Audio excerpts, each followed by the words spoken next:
Hey everyone, and welcome to this special edition of Signals, the Codex Cliff Notes. I am Seth, the Mad Dog, your competitive correspondent, and I am joined, of course, by Nicky D, producer extraordinaire, and Flannel Flan, as he is sporting this evening. Nicky D, what are we here for tonight?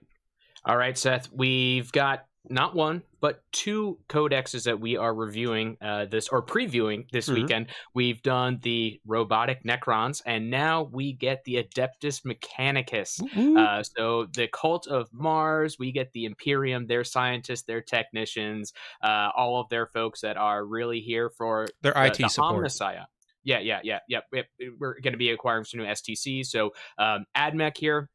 Definitely excited to see what their codex brings. I know there's a lot of longtime AdMech fans that are out here. So this is our 10th edition codex review for AdMech. These guys are relatively new to the Warhammer 40K community. I think they only started as a faction in 7th. Yeah, edition? 7th, because I can remember when they came out, there was Skitarii and Cult Mechanicus were two separate books, and I bought Skitarii, and then I was really mad when Cult Mechanicus came out because I like those models better. Oh, okay. And I like Skitarii better myself. So we'll talk about this. And actually, depending, folks, whether you're like me and like Skitarii or whether you like Cult Mechanicus like Seth, there's going to be a detachment for you. If you happen to like both of them, there's going to be a detachment that works for you. Even better. All right. Well, take us through kind of when can folks expect to see this? When can they grab themselves a copy? All that jazz. Yeah, absolutely. So this video is airing on Saturday, November 25th, and that is when pre-order for the AdMech Codex comes out, along with their new model that comes as part of this codex. So same as the Necrons as well, but that's when this is going to be available. And if you are interested in getting these, or if you want to add some new models to your AdMech collection based on what you've heard from the review, make sure to check out our link here, our Singles from the Frontline link for the Frontline Gaming web store, and make sure to add your models there and get them ready for you, because folks, I think there's gonna be some AdMech that we're gonna be seeing on the table once again, or at the very least we're gonna be seeing them more commonly than we would be seeing from the index days. So that is what we're here to do. We're here covering AdMech and this new codex. And Seth, I'll hit actually what is new, or what is going to be brand new in this codex. Well, not who, but what is new. What is new with the codex? What is new with the codex? So there's going to be a total of 5 detachments. We're going to have the one detachment continuing or returning from the index, and then 4 new detachments that are going to be included here. Again, and I believe the Space Marines stole everyone else's extra detachment. Dirty Space Marines. It's their Blood Ravens. It was Blood Ravens. Yeah, it's their veteran detachment that gets in, and then everybody's just moving along. So we get the 5 detachments, and we get the 1 new character, Stilty McStilt Legs, I believe, is the official name for him. No, it's actually the Sidonian. I have heard the complaints from some folks that AdMech only got 1 new character, whereas other codexes have got multiple things. I contend the Stilty McStilt Legs is going to end up being 2 or 3 new models by the time you've taken them to an event or 2. Yeah, it could be happening. For the record, count me in amongst those that like the model. To me, I think the greatness about AdMech is just how they're unique in acquiring and how goofy working out all this technology, and it's just kind of crazy. So I feel like that model really, really leans aggressively into it. I actually really like it. Yeah. We'll talk about his rules later, and whether or not it's going to be a model that stays on your display case at home, or if you do actually see him on the tabletop. All right. Well, let's get into those new detachments. The one returning from the original index is the Rad-zone Corps. Take us through this one. Yeah, so Rad-zone Corps, it's from the index, some slight changes. Now the way that the detachment rule is set up in the first battle round, if units stand firm, they're going to take D3 mortals on a roll of a 3+. This is in your opponents, their units in the deployment zone. They take D3 mortals on a 3+. If the unit decides to take cover, they are immediately battle shocked, and on a 5+, they take D3 mortal wounds. So it does get tweaked. It does get improved a little bit there for this role. I know everyone kind of poo-poos the battle shock because it's start of game, but the fact that your opponent can't use any stratagems on those units, particularly if they have defensive stratagems and you're kind of going for an alpha strike move, I think could be pretty powerful. So you could certainly force them into taking more mortal wounds unless they take a risk. Yeah. Yep. Aside from that, Seth, anything you want to note differently about the enhancements, or stratagems that are here from this? Because again, this is the detachment that is continuing from the index. Yeah. So they have radiation suffusion, which replaced the archive purge protocols, which allows a unit within 12 inches to have the imperative that was not selected. So that the imperatives are either basically be defensive in your deployment zone or be aggressive about your opponent's deployment zone. So having a unit to get both is super handy, particularly if you are going, I'm going aggressive, but I have one kind of fragile backfield unit holding my backfield objective. I can make sure that backfield unit is relatively durable, or if most of my stuff's hanging back, but one unit's pushing forward, that one unit can get the advantage. The aggressor imperative stratagem is now a 6-inch auto advance, which is really good. It was advance and charge, but auto advance is good because there are still some sources, I believe, of advance and charge in the codex otherwise. So just being able to get that flat 6 on one of those, say, Skitarii units to advance and charge is quite handy. Yeah. Yep. Speaking of Skitarii, let's go to the Skitarii Hunter Cohort. Yeah, Skitarii Hunter Cohort. As I was reading through this detachment, folks, I'll skip to kind of the summary part of it just because I think it's the easiest way to describe it. If you're like me and you like running Vanguard, Spearhead, Space Marines, this is going to be the detachment for you, but substituting Space Marines for Skitarii units. I'm going to take a soapbox real quick. You remember how everyone in our Space Marine coverage, everyone was talking about Salamanders being the strongest, and I was like, that Vanguard's scary. Do you know what detachment John Lennon just took to the finals in the World Champions? It was Vanguard Spearhead, It was right? Vanguard Spearhead. Yeah. Do you know what detachment? Called it, folks. I mean, guilty as charged. I've been running Vanguard Spearhead myself for Space Marine. So just for everybody, just to be very clear with the description for everybody, what this is that the units are the. I think the specifics is that it's Skitarii infantry mounted and Iron Strider balanced star units. They have stealth, and if the unit targeting them is more than 12 inches away, they get benefits of cover. So you're going to want to lean in. Not every unit gets the benefit or gets the bonus, but you're going to want to lean in with those units. Still a strong bonus or benefit that's there. So I do really like that. And then the enhancements that are in here, all the enhancements are going to be for Skitarii or Skitarii marshals only. But Seth, anything you want to note as far as the enhancements and then also stratagems? Yeah, so enhancements, we have Battlesphere Uplink, which lets a Skitarii's unit, a Skitarii leader's unit, move up to 12 or 6 inches after shooting. So easy way for that unit to shoot, jump back behind cover, really solid. And then in terms of stratagem, we have Shroud Protocol, which makes an infantry unit could only be shot when it's within 12 inches, sort of like that Nurgle strat from Chaos. So again, an easy way to make your stuff untargetable. Skitarii and the AdMech Codex in general is not the most durable stat lines. So the stealth, or not the stealth, the light cover we're getting from outside of 12 inches, and then the ability to have some units just be untargetable is really strong. Program withdrawal allows 2 Skitarii units or 1 Skitarii unit to go into Street Reserve at the end of your opponent's turn. So again, getting things off the battlefield, getting them back on where you want them. All good things, all kind of that tricksy, at all places at the same time kind of Vanguard Spearhead mentality.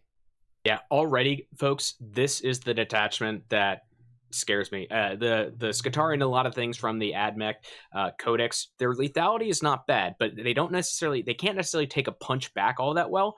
This helps them get there. And especially that enhancement, I think you're going to see that enhancement in basically every list, because getting to move after you shoot, I mean, we've seen some other armies use that kind of ability. Move, shoot, move. Very powerful to very powerful results. So I think this detachment, this detachment, I think we're going to see it a lot.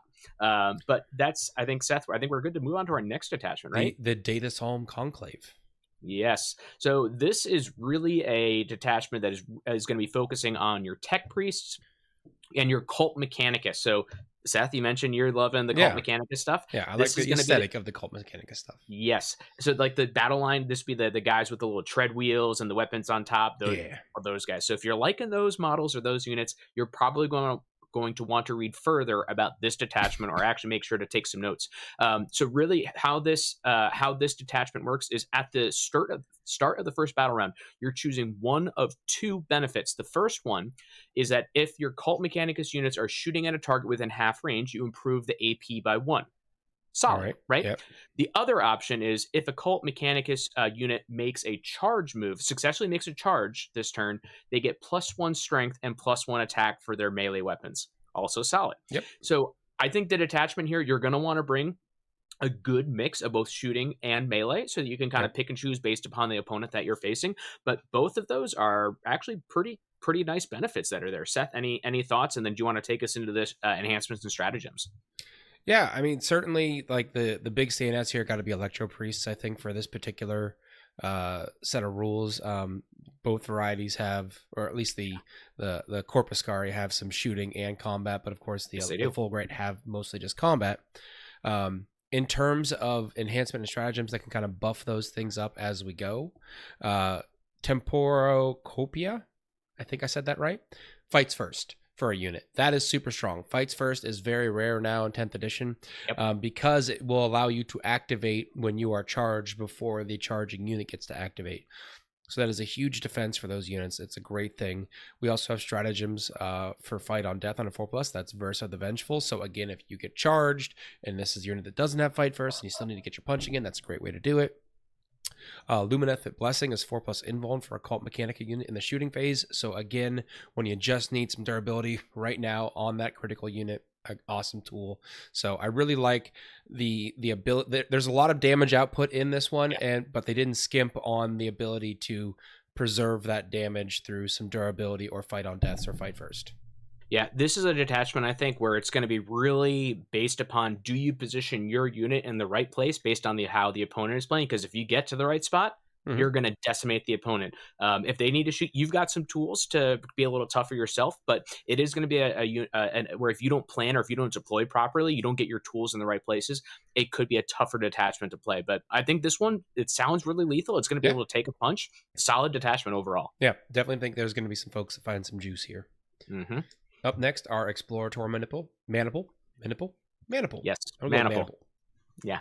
The description about this Maniple, folks, it's all about acquisition at all cost. And I think Blood Ravens. Okay, Blood Ravens are back. Got it. Well, this is me being a Trekkie, but this to me, it sounded like if the Ferengi from Star Trek were a detachment, this is what it would be focused on. So if you know your rules of acquisition, folks, message me later. We'll talk about that. But the Explorator Maniple, your detachment roll acquisition at any cost. At the start of your command phase, you pick an objective. If your unit is on the objective or targeting a unit on the objective, you re-roll a wound roll of 1. So Seth, let's jump right into this and actually jump into the enhancements with it as well, because that alone by itself is just one piece of the pie. Really, everything in this detachment comes down to which objective you're picking as your acquisition objective, and it ties into benefits or boost related to it. And this is a very interesting set of rules, because if you think about it, at the end of the day, all of the missions we play for the various packets out there, they're revolving around existing on objectives in some form or fashion. So being able to say my units on this objective are more durable, or my units targeting the objective you're on are more deadly, all very strong things, because your opponents have to interact with objectives and you have to interact with objectives to get primary. So it's definitely going to be a thing that you'll see a lot of players utilize to their advantage. The enhancement that we want to call out, when a unit's within range of the chosen objective marker, they have a 4+ invuln. Really strong. Just straight up have a 4+ invuln for any unit. There's actually a good number of ways to get 4+ invulnerable saves in this codex. Oh boy, that's what I love to hear. No, I don't. In terms of stratagem, cast acquisition, a destroy unit makes an objective marker sticky. So if you're on that objective, you're existing, you're out there, you're doing what you do to gotta take it. They knock you off, you make that objective sticky. You still own it. Yep. Sticky objectives are very good. Anytime you have the chance to take that in your codex, you take it. You hear me? You take it. Yeah, especially late game, that comes in really powerful. There is also a stratagem where you can select a second objective to be your acquired. Well, that's just nonsense. Hold on, that's just nonsense. Yeah. So there's good things here, I think. And when we talk about the enhancements, all of the enhancements have to deal with that acquisition objective. So it's something where it can be really limiting, or if you don't pick the right objective at the right time, or if you misplay that, this is one where I think when folks do it well and play it right, this could be very, very strong, right? But if you don't pick the right objective or you don't have the right tools, this is one where it's probably going to be a little bit punishing. So I'll be interested to see how this detachment plays out. But Seth, with that, I think that gets us to our last detachment for the AdMech. Cohort Cybernetica. Yeah. AKA robots. Yes. If you like the robot dudes, which who doesn't, right? If you don't like the robot dudes, just get out now. Okay. I feel fairly safe. Okay, robots and vehicles. That's what this detachment is all about. So the detachment rule, the Legio Cybernetica units, the robots, they gain the AdMech Doctrine Imperatives Army rule. So normally they don't get that rule. Now they're getting the bonuses for that. So that's Solid. either the heavy and they lessen the save, lessen the AP, Or assault and extra AP in your opponent's deployment zone. yes, I like exactly. So pretty straightforward. Buff some units that. So if you want to play with your robots, this is the detachment. And who doesn't love playing with Castellan robots? Not to be confused with Castellan Knights, not to be confused with Castellan some other character, not to be confused with a lot of fine new names, GW. We love you. Yes. We thank you for sharing these with us, GW. But please call us if you need new names. We'll make them. So Seth, with that, let's talk on enhancements here are going to be pretty straightforward. They're all about buffing your vehicles or doing something better against your opponent's vehicles. But anything you want to highlight for us? Yeah. So the big one that stands out in the enhancement is a given an enhancement to a character called the Necromechanic. And once per battle round, pick a Legion Cybernetica or vehicle within 12 inches and turn the damage of a failed save to 0. So just 12-inch bubble of I can blank a save. Yeah, really strong. That's a nice ability. I mean, we see that happening already in multiple armies, and that's one where loves to get used. So I think this is one where if you're taking this detachment, look at in your Warhammer 40K app or the Warhammer community website, look up the points for that. And when you're starting your roster building with this attachment, just put in the points for this enhancement and then just build from there because you're going to want to take it every time. Yep. And then we have a stratagem, Machine Superiority, which allows Legion Cybernetica or vehicle again to fall back and shoot and ignore any and all modifiers for tests that turn. So mainly the big thing there being fall back and shoot. Vehicles, having big guns and retire were able to shoot before, but now you can shoot at your full efficiency, which is really solid. Yep. And also you can allow, like, if your vehicle is in combat with infantry, you can fall back and then your other units can also shoot at that infantry. Yep. I will say this detachment, we kind of just highlighted one stratagem, folks, but there's a lot of good spicy stratagems in this detachment. None of them that are like really game breaking, but just all solid that you're going to have great use. And especially if you want to have AdMech that is running robots and vehicles, which if you're running AdMech, you probably want to. I think this is a detachment that's going to be really popular. So, Seth, I think overall for the detachments, we'll get to the summary at the end here, but for the AdMech, these are all really flavorful. Yeah, they got a lot more versatility, a lot more options in their builds than they had before. So that's always good to see. So we did have one new model, one lonely new model. Tell us about him. So I'll make sure I get the name right here, folks. It's the Sidonian Scatros. So this was previewed on Warhammer Community. This is your model that comes on the stilt legs. He has lone op and stealth. So this is kind of a sniper unit. Yep, he's not going to be joining units. He's going to be off kind of doing his own thing. He's got two different weapon options. One that's really going to be anti-infantry and then one that's going to be anti-vehicle, anti-monster. A couple of cool rules about this guy. Units shot by this model after he finishes his attack, they have to take a battle shock test. So it may not necessarily be about the damage that he does, but if you can force battle shock test, right, that can be a nice little benefit that's there. And then depending on which gun, which ranged weapon he has, and if he's using his anti-infantry weapon against infantry, he gets to reroll wound rolls. If he's got the anti-tank and anti-monster weapon and he's shooting a tank or monster, he gets to reroll wound rolls against that. So those weapons go up in efficiency a little bit. I would like to see his number of shots or damage up a little bit. I think that's the part that may limit him as far as being used in actually in the army, but it's still a decent thing. I think we will see some play just from the being able to force battle shock test alone. Yeah, I think certainly. Anything you wanted to cover?